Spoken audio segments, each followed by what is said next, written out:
Ever been scrolling through Instagram, Facebook, Twitter, Pinterest even, and you've thought to yourself, how is people getting such beautiful, vibrant, creative images? So what I'll be doing today is I'll basically be showing you the how to start taking those beautiful images and how to be a professional photographer. This right here will be my model that I'll be taking a picture of at the end of this demonstration video. But for now, basically we'll be showing you the functions of the cameras. So obviously, being a photographer comes with its perks. You see the world through a different perspective, and you get to see the world through a camera lens, and it can be very beautiful. But there are many factors that come with taking photos. So I'll be showing you the different methods and various techniques you can implement to improve your photography. I'll be showing you how to work your camera settings, how to change your retractable lenses, and finally how to find the right lighting source. So first off, what I'll be showing you is how to tweak your camera settings. So looking at my camera here, there's three main functions. There's the shutter speed, there's the aperture, and finally there's the ISO. So if I were to be taking a picture now, what I would be doing is I would be focusing mainly on the aperture. The aperture, think about it as the pupil of our eyes. Just how our pupils have to readjust and refocus into what we're looking at, that's basically what the camera function does. So for now, I'll just be taking a picture of my little brother. So I'll need the right setting because I want to focus mainly on him and I want the background blurred. So I'm going to have it at the lowest setting, which is 1.4. But say, for example, you wanted to change that. All you would have to do is just move it to the right. So you would just click here and then go to your right.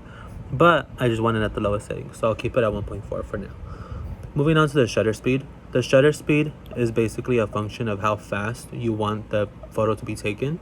This function is basically used as far as say you were going to a sporting event and you wanted to take pictures of your son or somebody running. You would need the camera to pick up on the picture fast. So you would need something a little bit faster. But for now, since nobody's moving, I just need it at a very medium setting. So 1/800th of a second or 1/1000th would work perfectly. But now moving on to the ISO. The ISO basically points out to you the lighting of the area around you.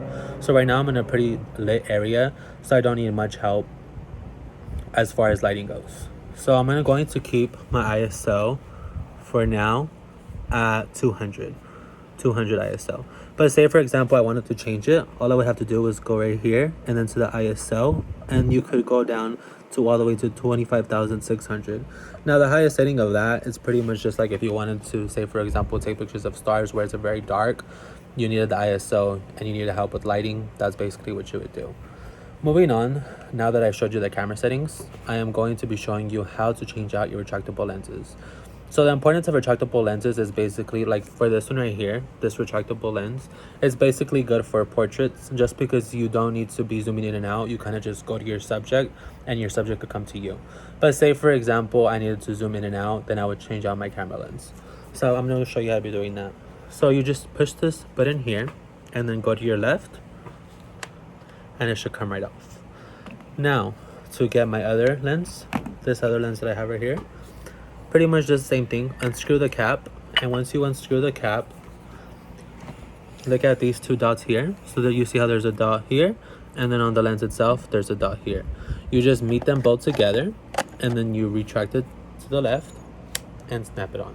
So now I have this lens where I could zoom in and I could zoom out. So if you see here, once I zoom in it goes more, so it could capture more of what I'm trying to zoom in. And if I were to zoom out, that would be perfect. So now moving on to the lighting source. So right now I'm in a pretty lit area, so I don't need any kind of artificial lighting or anything like that. That's kind of my preference. I prefer to do outdoor photography. So right here, I'm in an outdoor photography, and if you can see, I'm in a shaded area. Now I don't like to be like where there's harsh lighting, just because you get unnecessary shadows, and it's just not what I like to do. So I always try to aim not facing the camera but the other way.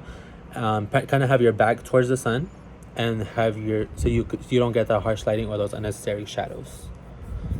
Now summing up what I pretty much mentioned to you, we went over the three basic methods into taking the perfect photo in a professional camera. I showed you how to control your settings, how to change out your lenses, and how to manipulate your lighting. So what I'll be doing at this end is taking a picture of my model, and I'll be showing you basically, I'll implement those 3 steps that I mentioned to you so you could see how it goes about it. So I have my model here.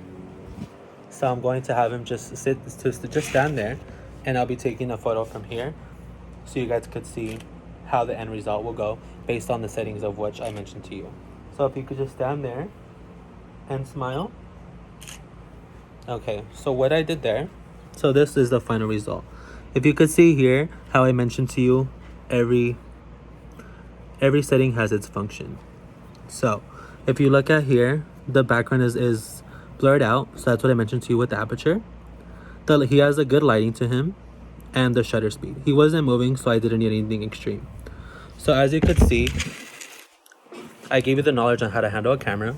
I showed you the world in the eyes of a camera lens, and I challenge you to do the same. You should have no excuse into perfecting your Instagram game, as you can also now capture those vibrant, creative, beautiful images. Thank you.